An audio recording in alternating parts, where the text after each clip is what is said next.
The biggest challenge, in my opinion, is the mindset to harness the new tech and at the same time understanding the new technology. So you have the biometric payments and you plug it through AI, which can help you authenticate and verify the data before going through the transaction.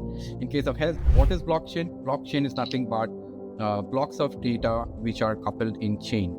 So all the transaction, like what you see, the normal standard transaction, what happens is the merchant does an auth and then it gets settled. Welcome to another episode of The Way Involved, where we bring you conversations with industry leaders driving innovation and transformation. Today, we are honored to have a remarkable guest with us, Dhrubojyoti Das Deb, a visionary in the fintech space and a transformation leader in the world of payments and banking technology. Currently serving as the Senior Vice President of Software Engineering at JP Chase, Dhruv leads one of the largest merchant acquirer services teams in the United States and globally. With nearly 2 decades of experience as a senior technologist and software engineer, he has been at the forefront of modernizing banking and financial systems, specializing in credit and debit card systems, alternate payment solutions, and large-scale architecture transformations. Beyond his expertise in fintech, Dhruv is a strong advocate of servant and transformation leadership, fostering innovation and excellence within his team. He's passionate about cutting-edge technologies like generative AI, blockchain, and stays actively engaged in the ever-evolving banking industry. Outside of work, he's an author, a chess enthusiast, and a dedicated family man. Today, we will dive into his insights on the future of banking technology. Dhruv, welcome to the show. Hey, Dhruv, with your expertise in financial technology and big system modernization, you've witnessed firsthand how emerging technologies are really reshaping the banking landscape. Let's start with a fundamental question. The banking embraces AI, blockchain, and biometric payments. Where do you see the biggest challenge in adopting these technologies? Well, it's the age of technology right now. And as you said, it's AI, blockchain, biometric, quantum computing, and a lot more. In terms of challenges, I would say the biggest challenge, in my opinion, is the mindset to harness the new tech and at the same time understanding the new technology. Now, why do I say it? Because a lot of banks and orgs are still in the starting phase, and they are trying to weigh out whether it will be beneficial for them to move ahead with the new technology and what the new technology is about, what are the key areas where they can drive the new technology and those kind of stuff. So it's in between, like they're standing on a two platform, one leg on the one side and the other on the other side, and they're still trying to decide whether it's beneficial for them to move ahead and how they would adopt the culture of going forward. Because once you step into the culture, there is no turning back.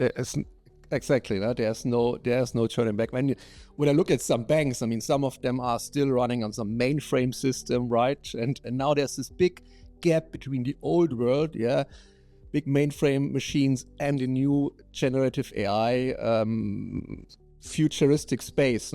I think that's a big challenge for these organizations. How do you think they can turn these hurdles into opportunities? Right.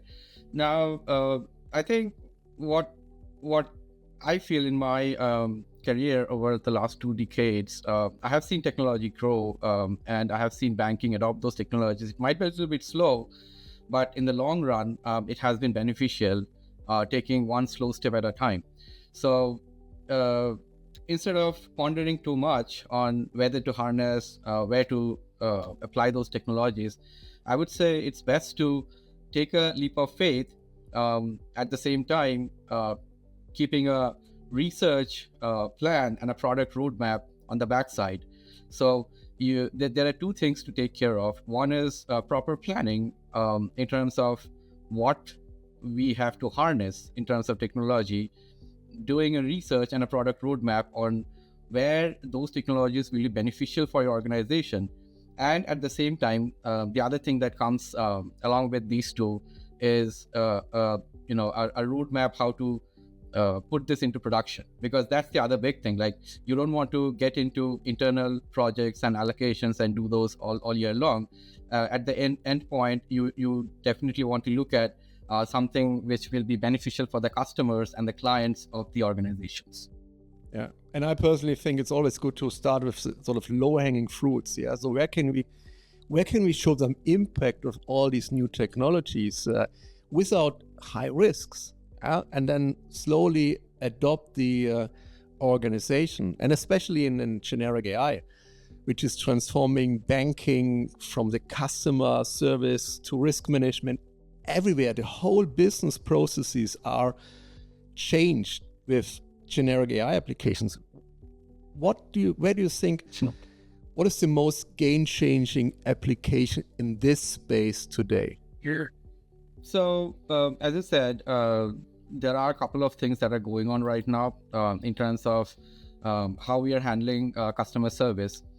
Previously, AI was in play, but it was not Gen AI. Now, Gen AI is something different from AI in the sense it can generate stuff, it can do a sentiment analysis. So if we can apply all those things while understanding the sentiment of the customer, why they're calling, and what are the problems they want to solve, and it can be a reinforcement learning in the process over the ages, and that's how it can benefit the customer service.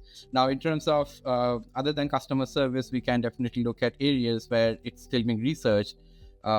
One of those areas is definitely fraud and risk assessment, because that's one of the pain areas in the banking sector, where there are a lot of fraud, and with all those kind of hackers and cyber crimes gaining perspective, this is one area where AI can definitely help banking benefit. Apart from these, there are other tasks like automation of standard tasks that everyone does, in terms of scanning emails, writing code, testing, regulatory compliance, maintaining all those kind of stuff. So all those can be automated in a way to reduce manual intervention, at the same time reduce human error, thus improving the quality of the work.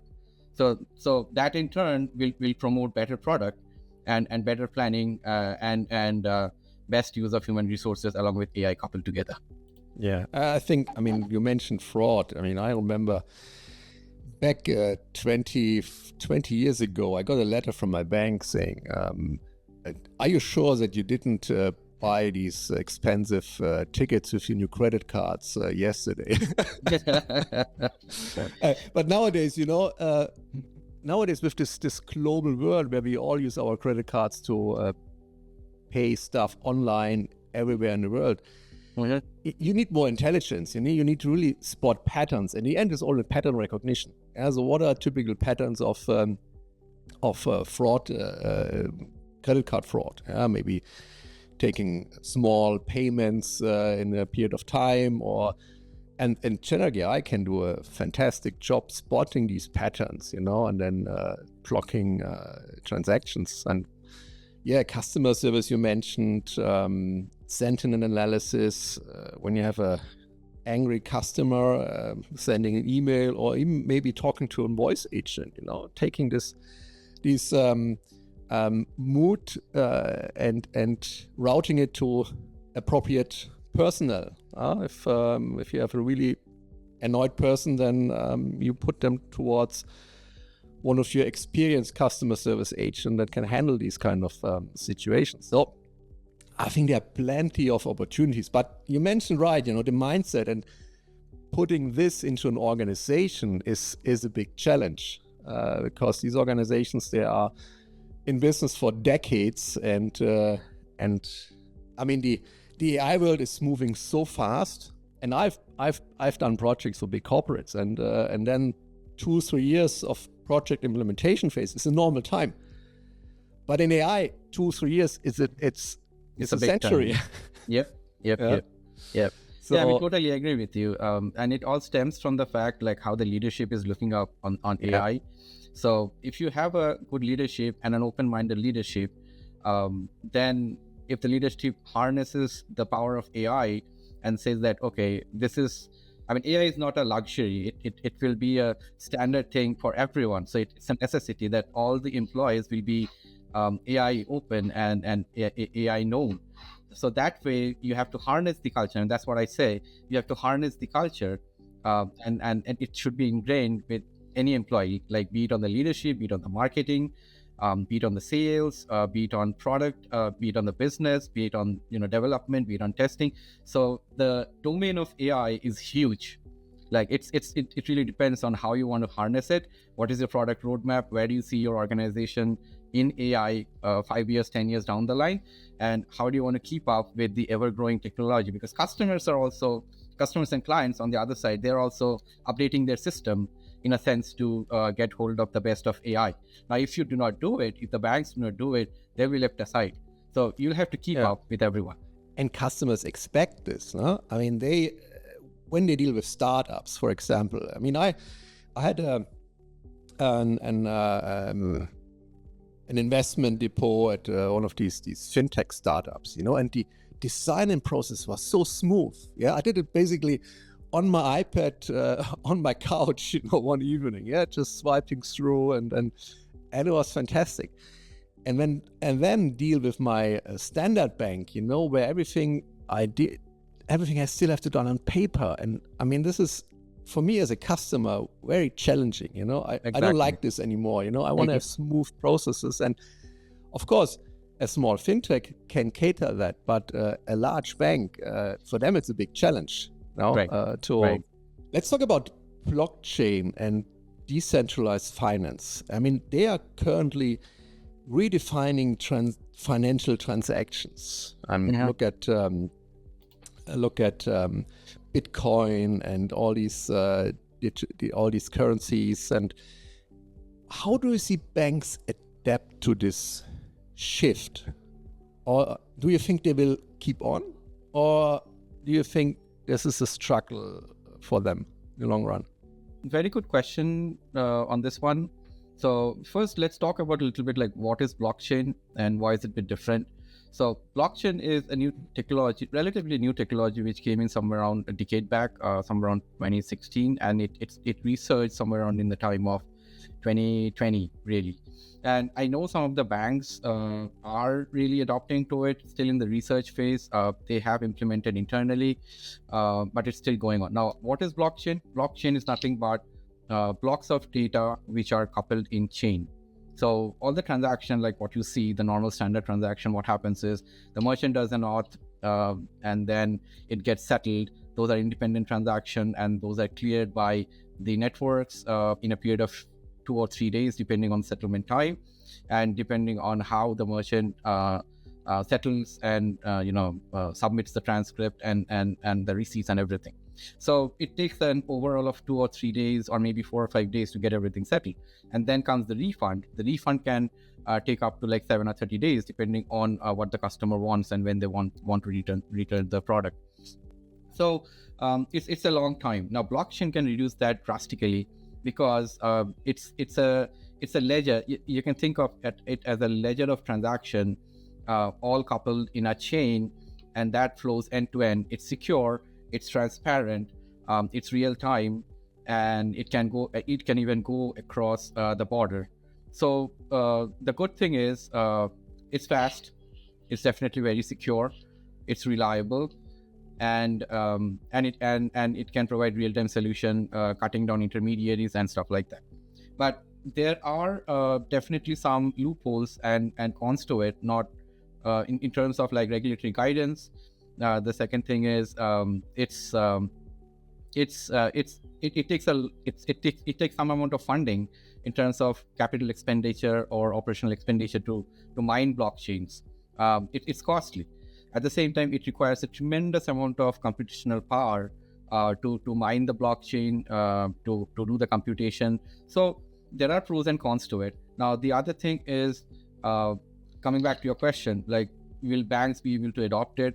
I would say definitely yes, but to adopt it, it will require some amount of setup on their side, like kind of an infrastructure setup. So they will have to do the setup on their side, which will cost some funds. So you will have to have a proper planning, which can take a couple of years, and depending on that, you will have to do some POC, and then when you have done everything, then you plan to roll it out externally in production. So that span will take a couple of years down the line. So it's basically a journey when you start it, and I don't see banks able to do it unless they they couple together with one of the fintechs who does it. So if you outsource the job, that will be relatively easy. But at the same time, the question will be, are the banks ready to do it? Because then the question of data will come in. Now, banks are very sensible with data, the PCI, PII. So if you export the data to fintechs, then are the fintechs maintaining proper PCI, PII guidelines? Are they following the PCI DSS, the CGRP, the DGRP? All those regulations come into play. So outsourcing is definitely can be a big challenge. So the best thing is to build it in-house, like JPMC has done. I know Wells Fargo is working on it. So build your own stable coin, build your own private Bitcoin, and then do it internal purposes for transfer of funds. So I would say definitely if the banks want to do it, they will have to have a process, and it will be beneficial in the long run. And if they want to do it, and any sufficient banks are there, coupled with the regulatory guidance, if multiple banks are working together, we can have a seamless transition of blockchain. Although the widespread impact and the widespread impact, I would say, will be a little bit slower, given that given its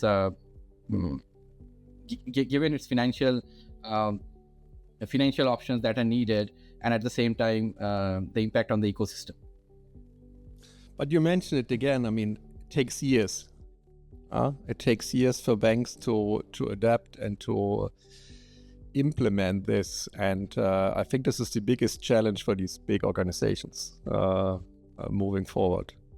But I think when you look at all these different technologies, AI, blockchain, biometric payments, the real power lies in putting them together. So convergence. And how do you see this? I mean, this is very hypothetical. You won't be able to, you don't have a real answer for that. But where do you see how this would shape the future of banking when you put them together? This exponential growth in AI coupled with blockchain, biometric payments. I mean, future is so interesting. And how would you see that? Yeah, another good question. So when we say, like, if these can work together, I would definitely say yes. But the thing is, it will take some time. But theoretically, definitely they can work together. Like, if you consider AI and blockchain. Now, what is AI?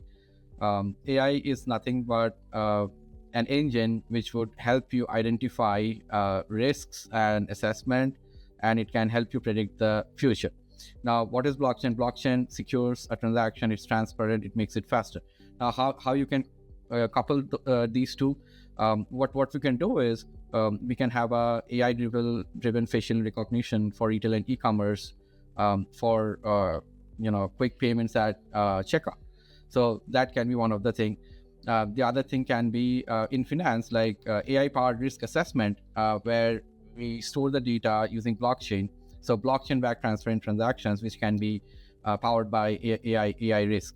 Now, in terms of supply chain, what we can do is probably blockchain secured AI driven logistics optimization and fraud prevention. And it can also be applied to healthcare, where patient data, if that can be stored in blockchain verified methodologies, and that can be further filtered and secured by AI driven patient diagnostics. So these are some of the cases where blockchain can work with AI. So take the power of AI, which can help in analyzing and detecting fraud, and couple it with blockchain secure transaction, ensuring transparency and reduced fraud.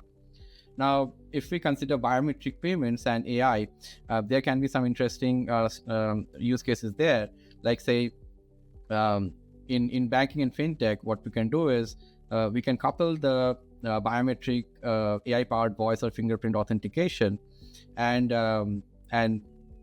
couple it with biometric payments, right? So you have the biometric payments, and you plug it through AI, which can help you authenticate and verify the data before going through the transaction.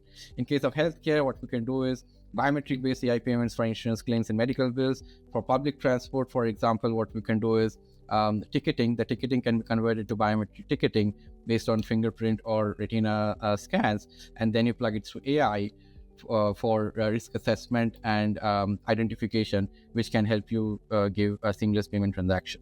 So these are some of the use cases which are in theory and which are still going in research, where things can couple together, and it can help you provide the end benefit to the customers. They're quite interesting use cases you mentioned, and I think we can spin this further. But if you look at these three major trends, which one of these do you think will lead the transformation of banking? What has the main impact in changing the future of banking? And where do you see milestones in this journey that the industry should anticipate? Mm-hmm. In my opinion, like if you weigh it out, like I would say each of these technologies have different pace and different use cases, and they serve the industry in their needs. Like depends on the application really. But if we have to weigh it out, depending on which one will have a bigger impact, I would definitely go with AI, because that's the major upheaval right now. Everybody is looking at AI, not even the banking sector, but all the sectors have AI impact. Now, even in banking, if you consider different parts of banking, like whether it be customer facing, whether it be portfolio trading, whether it's investment, whether it's underwriting, whether it's automating stuff, whether it's predicting marketing and sales, all those kind of stuff have impact of AI. So I would say AI is the biggest thing that's going right now, and AI can provide the base for coupling other technologies like blockchain or even quantum computing or biometric payments or cloud, because you already have AI in cloud based on Amazon's latest offerings for Amazon Bedrock and Amazon SageMaker. So the agentic AI is already in practice. Amazon is already offering it. Meta has already given the market agentic AI based on they are rolling it out in Europe. As per the compliance and stuff, it was halted 1 year back because of regulatory guidance, but I think they have taken it up right now. So everything is in roll right now, even with Google, the Gemini 2.0, and they're coupling with education industries and everything. AI is taking the market. So not even only in banking, I would say AI has its foothold on any industry, and it really depends on how you want to place it, be it in education sector, be it in sports, be it in banking and everything. Now, in terms of milestone, what I would say is we have already seen how AI went. So for the first couple of years, it was plain and simple AI, plug in and plug out. Then it came, ChatGPT revolutionized the AI world by their Gen AI offerings. Now, the third thing that we have seen right now is agentic AI. And the third thing is basically AI agents that we have seen. And the fourth thing is taking multiple AI agents and making it into an engine, which is the agentic AI, right? Like multimodal solutions that we have seen. So this is what we have seen over the years. Now, the future, what we can say is the future is based on physical AI, where I can see in my vision that there will not be any physical branches of banks. There will be virtual branches. So there will be neobanks. The neobanks are already in practice right now, where you can log into a system. They offer a virtual world, and everything is there, including the teller and the floor manager and everybody. And you have all the offerings in a virtual bank like there is in a physical bank. So physical banks will not exist. They will cease to exist. All those retail spaces will go away. So everything will be virtual. Like you will be given a virtual offering, and there will be AI-powered solutions, and those AI-powered solutions will be hyper personalized based on individual customers. So if you are a customer, and I am a customer, there will be different AI bots catering to our needs, because our needs might be different. You might be looking at something else, I might be looking at something else, another person can be looking at something else. So that is what I see in the future going with the bank. So those are some of the milestones, and definitely I may be talking about like 50 years down the line, but it might not be even 50 years. It might don't be think sooner so. than that. Yeah, absolutely. It might be I'm sooner very than that. progressive in this space, and I think this is a couple of years. I mean, if I don't have to queue at the bank, if I imagine, when was the last time I went to the bank? I actually went to the bank a couple of 5-6 months ago, because there was a problem with the online banking, so I couldn't do something, so I had to go to the bank and I had to queue, Right. And then you had 3 people there, and they're also overwhelmed, and it took me half an hour to sort out this problem. I said, Exactly. okay, if I can do this in a virtual space, I mean, amazing. Yeah. So yes, and then you mentioned AI. I mean, I just want to share a quick story. I have a son. He's 13, and he's having some math test next week, and I was saying, oh no, I have to learn, and how do I do that? And the teacher is not really, he was sick a lot, and so he found an AI, kind of a ChatGPT, but trained on the math of this class, and he can ask questions, and then it even draws some curves, and ask him questions. And today he spent 3 hours. Look, Daddy, I'm completely on it. It's better explained than the teacher did, and actually I don't need to go to school anymore, I can. And I think, yes, you were right, but this will take another few years. Exactly. I can even share a story. I mean, a similar kind of a story. I have one of my friends' dad, who is not that tech savvy. He took on smartphones when there were no options other than using smartphones.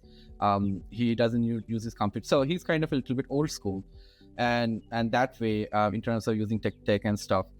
So one day I was visiting my friend, and I was having a casual conversation with his dad, and I said like, hey, AI is everywhere. So he's like, what is this AI thing everyone is talking about? What is this hype? I mean, I can do everything what the AI can do, even better than that. So why do we need an AI? So then what I did is I asked him a question, like in his field. So he was one of the retail, coming from the retail sector, brick and mortar. He was in the architecture and everything. So I asked him an architecture question from his experience, and he was really good at it. I mean, he explained to me. And then I said, what do you think might be a difficult question in this field?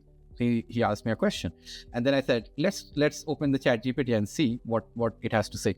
So I plug it into the chat GPT and get it in front of him, and I did it like 2 or 3 times. It gave 2 or 3 versions of answer, and he was like mesmerized. He was like, what is this thing? I said, like, chat GPT. Now welcome to the world of AI. It's like, I'll use it from now on. So can it answer any question? I said, like, yeah, it can answer you any question, but you need to verify the source, and those kind of things will be there. But at least 90% of the time, you will get a good answer. So that's the power of AI. I mean, if somebody starts using it, there is no turning back. No, never. I can't live without it anymore. Exactly. If you take it away from me, I wouldn't know what to do. Exactly. But it obviously opens another lot of big questions, philosophical questions. I mean, what are we doing in the future? I mean, I had some guys repairing the window here in the office the other day, and I was telling him what I do, that I'm an AI advisor and so on. It's very interesting, and there's lots happening. So, yeah, there's lots happening, but be happy with your job, because your job won't be taken away by AI for a while. I mean, we will have humanoid robots in the future, but I guess this will be another few years. So you're pretty safe. Now we're talking about this. I heard 2 news about AI robots. If you had looked at NVIDIA's latest offering, they opened Blue, their chatbot, which was a fully agentic solution, which is powered by 2 computers. The first one which can do human reasoning, and the second one is identifying logic and analyzing the data and stuff. So that's one. And the second one is Facebook's not Facebook. Yeah, I think, Musk. So Tesla built a robot which can cook meals better than chefs. And I think they did a demonstration with Elon Musk, and I was seeing this video. So that was really wonderful. So I already see. So this is the world of physical AI. Now, physical AI is relatively a new thing. So putting AI into practice, which can have a physical impact, coupling the virtual world with the physical world, this will be interesting. Yeah. I mean, there's so much on the line. I guess we can talk for hours about this topic, which is obviously we are both very enthusiastic about it. Exactly. How would you summarize the key takeaways for the viewers or listeners? Put it in a short summary, management summary for our listeners. What's your? So all I would say is AI. It might be relatively new, but it's here to stay, and it's here to conquer our world. So there is no, escaping it. The faster you harness it, the better you will be able to deal with it.